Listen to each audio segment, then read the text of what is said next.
છોટાઉદેપુરથી સમાચાર, જ્યાં નવોદય વિદ્યાલયમાં ખોરાકી ઝેરની અસરનો કેસ। 18થી વધુ વિદ્યાર્થીઓને ખોરાકી ઝેરની અસર પહોંચી છે। પ્રદૂષિત ખોરાક અને પાણીના કારણે ખોરાકી ઝેર થયાનું અનુમાન છે। શંકાસ્પદ ખોરાકને નષ્ટ કરવાનો પ્રયત્ન કર્યા હોવાનો પણ આરોપ મુકાઈ રહ્યો છે। વિદ્યાર્થીઓની તબિયત બગડતા આરોગ્ય વિભાગ હવે દોડી રહ્યું છે। આરોગ્ય વિભાગે પાણી અને ખોરાકના નમૂના મેળવ્યા છે। નવોદય વિદ્યાલયમાં આરોગ્ય વિભાગનું સતત મોનિટરિંગ। બનાવને લઈને ઇન્ચાર્જ પ્રિન્સિપાલના ગોળ જવાબો પણ સંભળાઈ રહ્યા છે। વાલીઓએ આપેલા ખોરાકના કારણે ફૂડ પોઈઝનિંગ થયાનો દાવો તેમણે કર્યો છે।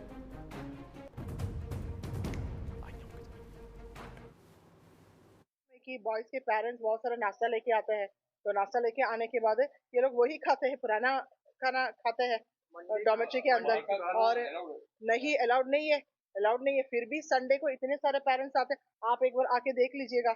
संडे को बहुत सारे ये मंडे को है, और संडे को बहुत सारे पेरेंट्स आए थे और पेरेंट्स खाना देके गए हैं, और वो खाना बच्चे संडे को भी खा लिया और मंडे को भी खा लिया। પ્રાથમિક સારવારમાં અમે જ્યારે રૂબરૂ વિઝિટ કરી હતી તો જે સાઇન સિમ્ટમ્સ છે અને જે પરિસ્થિતિ રસોડાની હતી તેના પરથી એવું અનુમાન કરી શકાય કે ફૂડ પોઈઝનિંગના કેસો છે।